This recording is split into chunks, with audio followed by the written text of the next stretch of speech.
But ask yourself, why is it considered squeamish? Why does it make you cringe? Is it only because it's a taboo thing in society? What if two related people grew up together away from society? And how much of this do you think is due to society's collective sense of self-righteousness? There were weird laws while marrying maternal cousins was considered okay, but not paternal cousins. Yeah, but what differentiates romantic love from other kinds of love? Is it different from our loves for siblings only because of the physical aspect?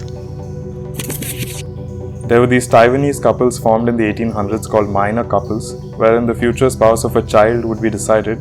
They would then grow up together, but it was observed that these couples intentionally had lesser kids in comparison. Hey Curiosphere, this is Pratham here. And I'm Suraj. So on this channel, we discuss our thoughts and have a deep talk on an intriguing topic to see where the conversation takes us. So for today's episode, before we start, just a quick disclaimer that this might be a sensitive or uncomfortable topic for some people. So if you prefer skipping this episode, please go ahead and do that. Suraj and I, both of us don't have siblings and we're no experts on this topic either, but we just wanted to discuss this since it seemed quite interesting. So I wanted to start off with this story about three characters. So there's this widow called Sarah and two children called Richard and Lily. And what happens is they're part of a ship and the ship gets wrecked and they land up on this island in the Pacific. So what happens there is this lady raises them and they're cut off from the world, of course. And it's just so beautiful. She teaches them things so innocently. They grow up through their childhood years in her presence and away from all the influence of the world and society and everything else. So she answers their little questions. She explains how they will grow up, what will happen in the years to come. And like, for example, she saw some tribals on the other side of the island. So she makes a rule that you're never supposed to go to the other side of the island. And that rule has been embedded in them since they were kids. So it becomes like these rules that they live by. And what happens is she dies and they have a ceremony for her. They bury her and they grow up for a few years without her. And they're so resourceful. Like they know how to hunt and, find food and kill fish and cook and gather fruits and everything. And the turning point of the story comes is when they reach sexual maturity. And they even have an argument about it regarding privacy and what they should and should not do. So, for example, they might not be comfortable, like they've always expressed what they're feeling or thinking or what they think to each other. But this becomes like a kind of a point where they don't feel that comfortable sharing it. And for some reason that they know there is some hesitation, but they're not sure why. And after making up for their fight, they finally discover that they actually love each other and there's a natural love and passion that develops, which deepens their emotional bond as well. And it's so beautifully portrayed that they're kind of trying to understand their natural instincts, but still trying to keep up with the rules and what that lady has taught them before she died and how they should live and what they should do and what the island gives them. And after that, basically a ship arrives and there's a fight between those folks and this couple. They try to understand each other. There's a quarrel and stuff. And basically in the end, Lily reveals that she's pregnant. And they basically decide to stay on that island. They don't go with the people on the ship and they decide to stay away from civilization and raise their child on the island itself. Like they feel like the island gives them enough. And the weird part about the story is that these two are actually cousins. So, Okay. yeah, I just wanted to kind of run that story by you and what you think about it. There are so many aspects to that. I don't know from where to start it. Yeah, I mean, okay, the one thing that at least, pokes at me is like the role of society's influence in making this a taboo topic to even discuss. But just generally, I was thinking about why does it make one so squeamish, or what's the thing that makes you cringe when you think about it? Is it the fact that it's taboo and the fact that society or other people in general, it's a topic that is not generally spoken about, or it's like cringy or something like that. But if that influence is taken away, like it was in this story, Richard and Lily story, By the way, this is from a movie called Blue Lagoon. I'm sorry if I ruined it for some folks, but it's really interesting. Go ahead and watch it still because there's a lot more to the movie. There's also a sequel called Return to the Blue Lagoon. So go ahead and check out any one of them. Yeah, definitely, I shall. But yeah, so in this case, at least there was no societal influence, there was nothing. And yet the story developed so naturally, and despite some uneasiness or some obstruction or whatever in the form of that ship arriving and people from civilization meeting them and trying to separate them or trying to get them back to civilization, they naturally felt that they belonged together, despite the fact that they were cousins. So I was basically trying to see what role does that play in this topic. Yeah.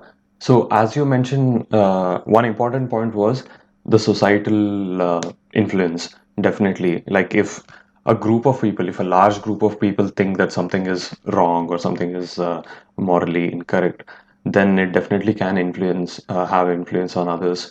Even they would think that it is totally wrong, or they associate it with the objective truth, like it is actually wrong, and maybe they forget that it can be subjective, and that definitely has a part Right. in yeah, all these things. Even homosexuality, like way long back, it was considered a sin, and like people were getting during the ancient Christian times, they were getting burnt at the stake if they were revealed they were homosexual. So for a large part, it was like that. But I think now society is seeing a shift in that because they're more expressive. There's democracy, there's human rights, and basically there's a shift in thinking. Yeah, and now that it's not a taboo to be homosexual, I feel there is less of a cringe for that matter, and because incest is still in its stage of what do you say, taboo in that society, it's still not there yet. Yeah, but like what I was trying to also ask is, do you think that that's the only reason people shy away from that topic? Or, I mean, both of us don't have siblings, but someone who did have siblings, maybe they feel weird about talking about it or thinking about it also. But is that only because of the societal notion about it? Or is there a natural instinct to kind of shy away from that? I think there is also a natural instinct to shy away. Like the only way we can, you know it properly is if we have sort of an experiment. Like, of course, it would be an inhumane experiment, but something like people isolated for many years in an island, just like the story that you mentioned. Exactly, Huh. exactly. Where there is no, so yeah, we need to have a control group like that where we can perform an experiment. But if we do that, I'm not sure, because they wouldn't have any sense of, and they have to be barred from the common literature or internet whatsoever. Any Like they influence? shouldn't know yeah, exactly, they shouldn't know what is normal, and just leave their instincts and just their nature to develop by themselves, basically. So yeah, I think unless we do that experiment, maybe we wouldn't know, or maybe we can just look through the historical data if we have that. But it's interesting that you mentioned that, because I was just doing a little bit of reading also on this because I was too curious. And historically also there have been many instances, apparently, like in Egyptian history during the Middle Ages. There were kings who would, marry folks in the same family. In fact, I think I read also about certain Incan kings who would who would have offsprings with their siblings, and in a way that was to preserve the purity of the bloodline and to make sure that their family is continuing the kingdom and stuff. Yeah, that's true. I mean, definitely during those ancient days when you have monarchy or like a single king, if they wanted to preserve their wealth or even their power, it like logically made sense for them to, uh, you know, um, keep their bloodline within their own family so that there's no transfer of power. But also, it's kind of interesting that you mentioned, like an experiment, because there are some scientists who have some opinions on this. Like, I was reading about this one scientist who suggests that there could be genetic cues to avoid inbreeding.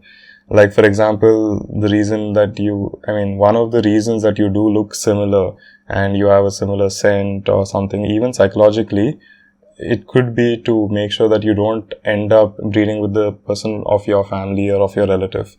Because there is supposed to be that thing about the children being born unhealthy or having a lack of some functionality is not properly developed. And there is some scientific reason for that. I'm just going to come back to it, but I wanted to take this tangent to kind of talk about this one story of, in the 1800s, where Taiwanese minor marriages used to happen, where parents, like almost like a child marriage, where parents would arrange a marriage for their daughter by handing her over to the future groom's family shortly after birth. And they would grow up together. So these are called minor marriages. And compared to the normal major marriage arrangements where a couple meets just before the wedding, these minor couples are supposedly had fewer kids. And so the way the scientist sees it as is that the minor couples had such trouble because they grew up with one each other, almost like siblings, which activated the genetic cues that basically kind of said, avoid mating with this person because you've grown up with him or her. So, that also kind of indicates that there might be a genetic component to it. And what I wanted to actually also come back to is that I think you're probably familiar with this, that, you could have recessive genes. Like if, let's say there are parents and they might have a recessive gene for some feature. And let's say the kid doesn't get it, but still the recessive gene might be present in the son as well as in the daughter.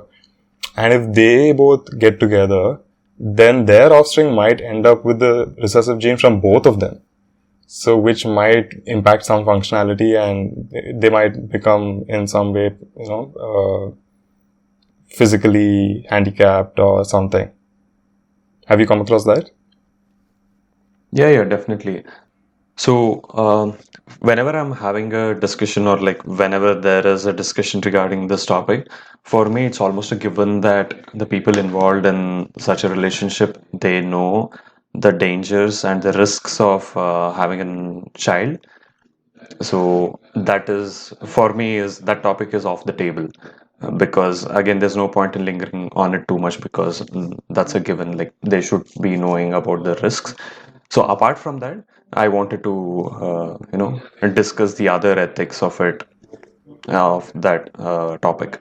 Yeah, because before we end off on that point, I did come across this another story of a German person called Patrick Stubing, and he basically had been in a relationship with his biological sister. I think her name was Susan or something, since 2001. And it gained quite a lot of media attention and became quite popular and spoken about. So their relationship, they actually produced 4 children. And only one child was with the couple. 2 of them were suffering from severe physical and mental disabilities. And the last one was born with a heart condition that required a transplant and stuff. And finally, all 3 disabled children were placed in foster care, and only the one child remained with the couple.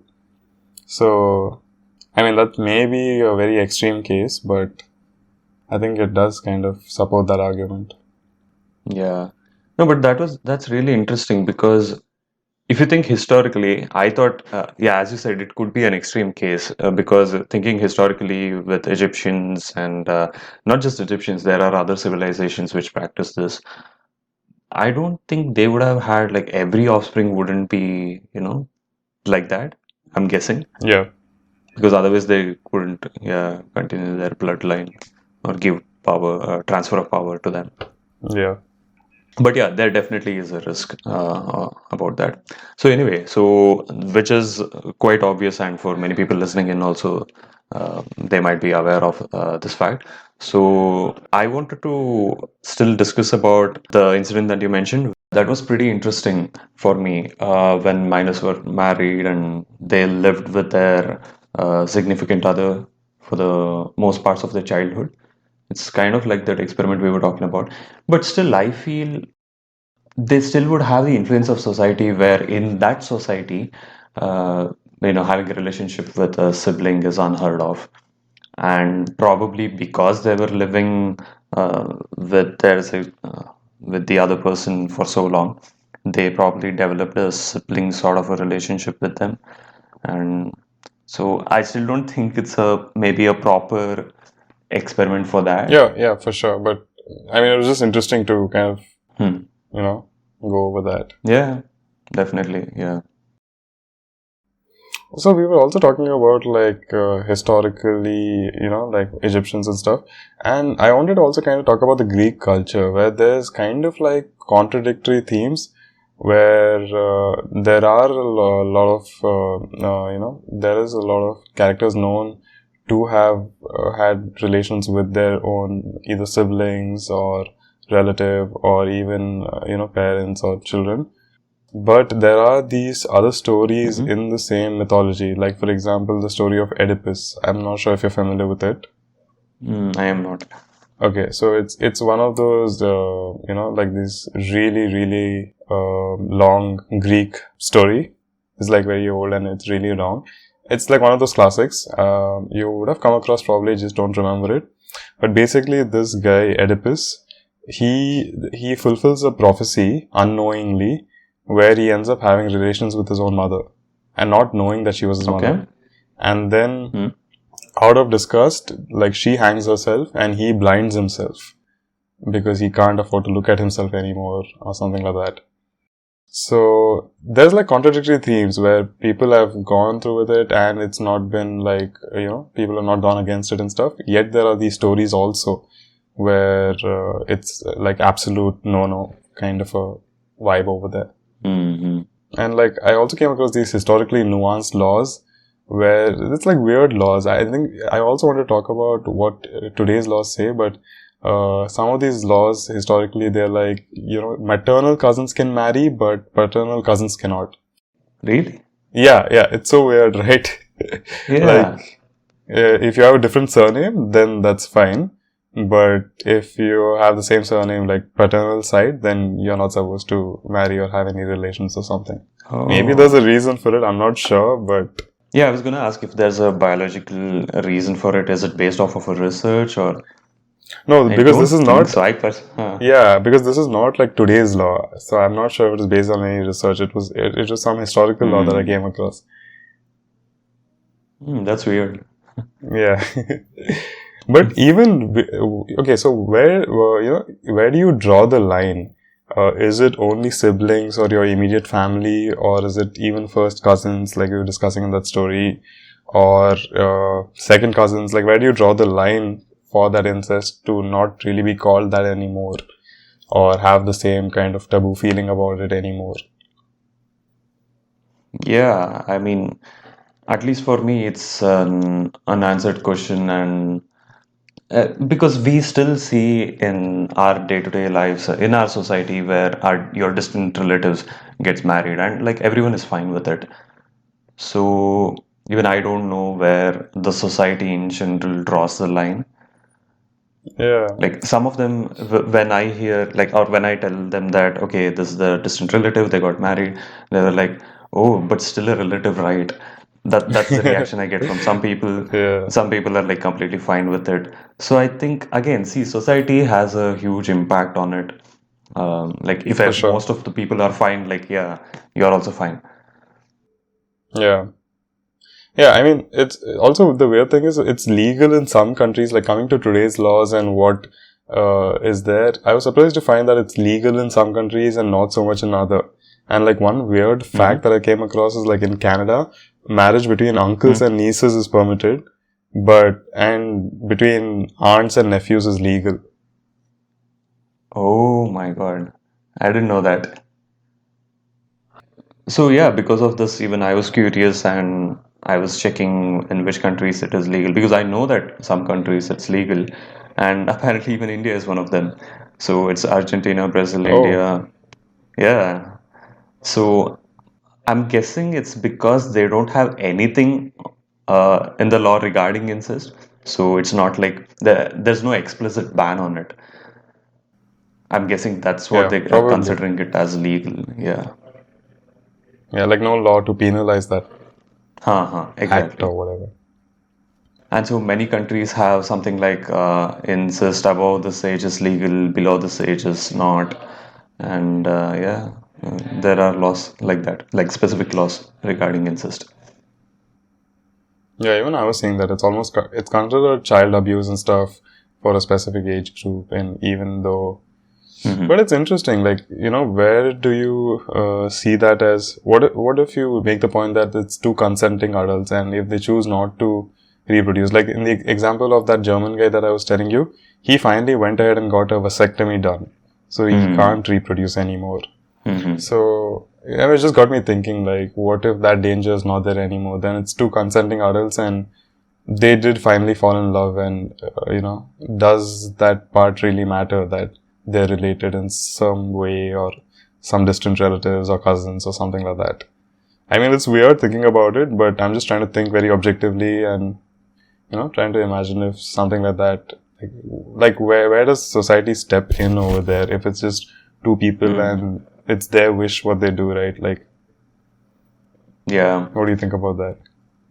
So I feel society, regardless of whether incest actually becomes legal or illegal, they'll still have the aversion to it, and there's not much we can do about it.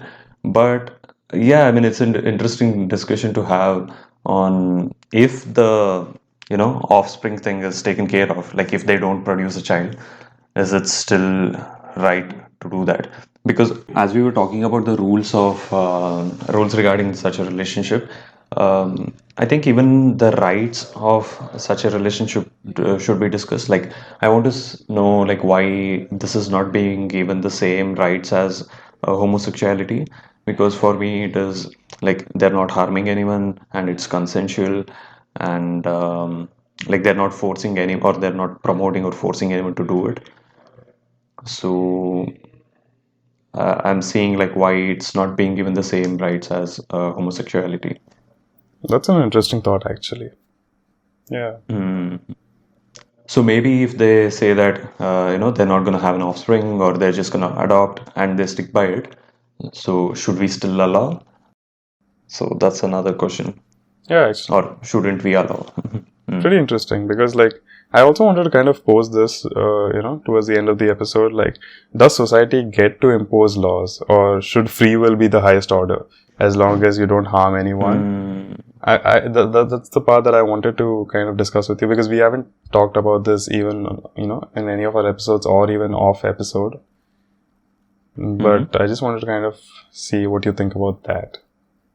Yeah, that's really interesting. Yeah, because law is always kind of changing and in a flux. It depends on the society and the times that we live in and how it evolves, like you were also mentioning earlier. So like today we're sentencing someone, or we're imprisoning someone for something, and tomorrow that law might not even be there. It might be considered wrong to have had that law, but today we see it as completely right and just, like how it's happened in the past, right? So I mean, I've always struggled with this question, how far can society go in imposing rules and laws on people's lives? And I have a little bit of another, perspective on it and take on it, but I first wanted to just hear what you think about it. Yeah, no, that's really interesting, because even I was thinking the questions that I have pondered upon were who gets to choose? I mean, who gets to decide those laws? That's one thing. And like, how do they even decide what justice should be? Because it keeps changing. It has changed. We've seen historically that exactly like you mentioned, it's one thing the one day, and like after 100 or 150 years, it's something else. So the free will thing, that's really and a very interesting solution, because if you consider something like murder or thievery, those things, there is some party who is losing, Exactly. and there's some party who's getting hurt. So yeah, I mean, there's always that, and justice can definitely come over there. But with such things, say homosexuality or incest or anything like that, just like I mentioned, like those two three conditions where they don't harm anyone and they are each other, they're not getting harmed themselves. So does justice even have a part of part to say something in it? Yeah, I think that's an interesting topic. But also, Yeah. yeah, the other perspective that I wanted to kind of run by you is something that I had thought of a while back. is that like, what if even it's unrelated to incest or anything, but like, what if even for a child, right, being born in the world, in a way we kind of impose society on them, right? It's like they're born, let's say without, I mean, assuming that there's no choice involved, they're just born, and they don't get to choose which country or which place or how, in what living conditions they're born. And it's like, in a way, they have to kind of go along with what everyone else is doing, like go to school, get a job, earn and pay taxes. So there's no, I mean, in a way, there isn't a free will of choice from the beginning. You've been put into a framework, and in that framework, what choices you can make, you're limited by those. There isn't an absolute free will of having the choice of life from the beginning. Like, what if I wanted to live in the forest? Like, think about it right now. If I want to live in the forest, even that is like a really difficult thing to do, because it will come under some countries' boundaries and I will be subjected to those laws, and I can't just go and choose any piece of land and just stay there. I will have to either buy it or do some legal business or be involved. But what if I don't want to be involved in any kind of human society, law, justice, order, anything? I just want a small piece of the earth that I deserve because I was born here. And I just want to live in it the way I want to live, and I don't want any benefits or rules of the society. Can I really do that? That's very interesting. I feel they still would not let you do that because of the harm that you yourself would be posing to yourself. That's what I'm asking. That's what Say I'm asking, there's some right? other. So ideally, you should be able to do that, but I feel the argument that they would give is, say, what if someone else comes and they're trying to kill you or something? So it's a risk or a harm to yourself, and we won't let you do that. And that's what happens with like if someone is showing the suicidal, symptoms. I think that's what they do. That they won't let them be alone. Like they're always under the guardian. Yeah, but that's what I mean, right? Okay, leaving that one extreme case aside, it's still my life and my choice, and that's how I want to live it. I want to be away from society, and I want to be away from all these rules and laws. And in doing that, I'm also rejecting all of the benefits that I would get. Like, all the time running water or electricity or security or whatever, or justice for that matter. If I want to choose to live that life, it's like so hard to do that, right? I don't know, it would be almost impossible unless you stay in hiding for a long time or live in such remote terrains that there isn't any order over there or people to monitor or something. But it's just a thought I had, like babies or kids don't choose to be born in this society or life this way. But in a way, it's kind of imposed on them, and they have to kind of grow up in this framework. After they grow up, they can of course choose to leave or try to do something else or move to a better place or whatever. But Yeah, that's totally true. I mean, I've seen the statistic that people who are born in, say, third world countries, even if they're like way better at something than we normally are, they still won't succeed in life because of the opportunities surrounding them. It's very, very feeble, and they don't get equal opportunities, basically. yeah, I mean, that's like one part of So it. they won't suck. Yeah, yeah, one aspect of it. So we are kind of, I feel we are kind of stuck in that aspect. It would be ideal if we, set our configurations before we are born. Yeah, no, Like, right. okay, this is the place, this is the weather conditions, yeah, Apparently, this is the GDP of the country that I want to be born in, all that. but you know what? Like, jokes aside, apparently, I have read somewhere that, okay, I know it might sound totally crazy to you, but apparently, you do have some unconscious tendencies, and it's not a completely random thing of where you are born or which. What? Yeah. I mean, I'm not saying I completely agree with it, but I was just too curious to know about it because I've been thinking about this for a long time. Hmm. And there are some theories or some schools of thought that say that even the choice of where you are born in a way is an unconscious choice, depending on the kind of tendencies you So form. do they mean that we still have a choice and we chose it? Not a conscious choice. Unconsciously, at least. Yeah, in a way, it's unconscious based on your karma and stuff like that. I'm not an expert on it, but I Oh, just wanted to kind okay. of put that thought. Since you mentioned it, it suddenly kind of just like triggered that in me. Yeah, I mean, For me, the way I imagine, like, I think you would know about my stand on consciousness. So for me, no matter who it is, like, like, how do you even define? I wanted to be, or like, what if I had born in Africa or like USA or I don't know, Australia? Worlds There's apart, no yeah. I in that. Yeah, there's just a baby which is born with an undeveloped mind, and through its environmental factor, it becomes who it is. Yeah, So there's no you being born there. yeah, I know about your, but I just wanted to kind of say Hmm. that since you said that. I mean, I guess we could never be able to answer those kind of questions, but it's interesting. Like, there's been so much said and done about these kind of things that I feel like I want to explore all of Yeah. this without not. I mean, I don't want to not know it. Whether I agree with it or not, that's secondary. But I still want to Mm-hmm. kind of be aware of what's being said about it. Yeah, that's true. So while we are discussing why it's right or wrong to have such a relationship, I think for me it's also a debate on, at least for me, it's also a debate on what love is. Like, is it the same sort of, like, because we love our siblings, we love our parents, we love our wives or husbands, whatever.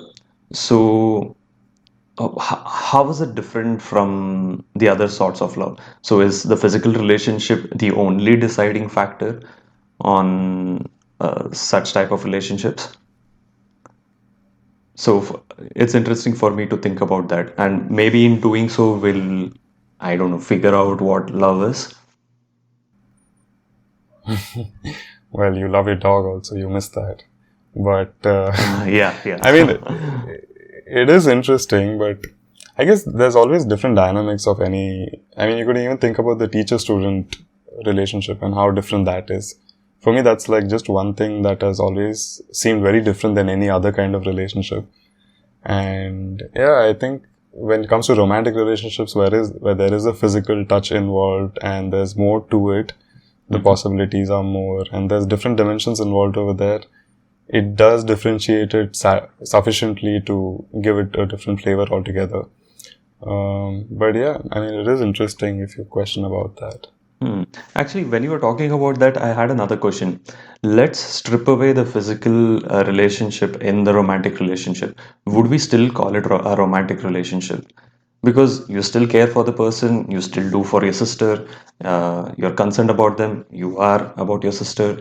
So, where is the difference? You know, it's interesting you mentioned that because if you know, like when we say romantic poetry, we don't Mhm. really mean in terms of strict romance. We're talking about like nature and stuff like that. So maybe it could also just be a limitation of language that we use the same word love for all of these things. And the defining part of a romantic relationship is the romance part of it. Oh, hey, that's very interesting, Do you get what I actually. mean? Yeah, yeah. Yeah. I know that language plays a very important role in how we think. Yeah, it just struck me when you were asking about that. That maybe Hmm. why are we calling it the same love? It's obviously Hmm. different, right? There's a difference.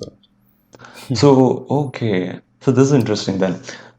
If we had different words which mean different types of loves for all these things, I think then we would have a better sense of what type of love you have for some person.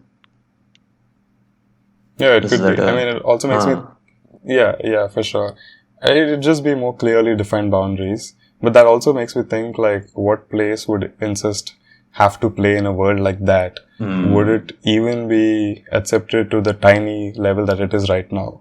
Do you get what I yeah. mean? Because the more you distinguish it, the more separate it becomes, and the intermingling of those two different things becomes like an even more taboo topic than it already is. Exactly, that you're absolutely right. So I think because there are no words for differentiating among all these categories, they have that they have a tiny amount of space in society, probably. Yep, yep, for sure. Hmm. Or maybe it's also okay, probably I'm just being wild here, but because there are no words for it, maybe they started developing that feelings because there's no clear way to describe love for this or love for that. Well, I mean, it could be, but I don't know. For some reason, I Yeah. think of it as the other way around. You feel something and then you try to figure out Mm-hmm. what your feeling is so that you can describe it to someone or to the significant other or anyway. And it kind of brings me back to the story about the Blue Lagoon, the island and those two kids. Mm. It's like, if you should really watch that movie, actually. Trust me, it's really a nice experience. Yeah. Because the way they showed how those two developed feelings for each other, which was already there, it's just that they didn't realize that it was a romantic relationship until they reached adulthood and became sexually mature. Mm. And the way they realize it's so natural that it makes you think that you don't really need a word to define it. You will naturally feel it if you spend so much time with somebody, and it's that kind of an environment that you protect each other's survival, and you're constantly indulging in each other emotionally. I mean, not physically, but like mentally, and it's just you and the other person. So I feel like language comes secondary over there. It's more about what you experience and feel first. Yeah, that's totally true. So, speaking of that Blue Lagoon, like I have actually read another novel called Forbidden. So even that deals with the same topic, and even the way that the author has constructed the dynamics of this relationship is such a way that it was very natural for them, and it couldn't have been any other way. It was like that. Oh, okay. So yeah, it's interesting. And when I was reading like anonymous, postings of actual people who are in such a relationship, and there was a striking similarity between that story and like how even these people developed such a feelings for their siblings. Pretty crazy, actually. I mean, I'm glad that we kind of touched upon so many different perspectives on this Hmm. topic. It's kind of made me think a little much more than I was already trying to. Yeah, same here. Especially that justice aspect of it. Like, should they even have a say? Yeah, yeah. Because it constantly keeps shifting. Yeah, like what place does law have in an individual's life or in society or just in general, like in a person's life. Yeah. All right, I think we touched upon some good stuff on this topic, and I'm pleasantly surprised that we kind of went so much into it. I didn't think that we'd be discussing it for like with so many perspectives in mind.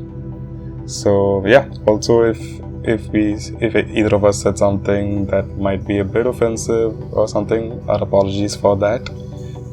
We just thought we'd kind of foray into this topic and see where it takes us. So feel free to leave your thoughts and comments down below if you're on YouTube. If you're listening to us on other platforms like Google Podcasts or Apple Podcasts, you can reach out to us on Instagram at Curiosphere. And yeah, thanks for listening in. Have a good one.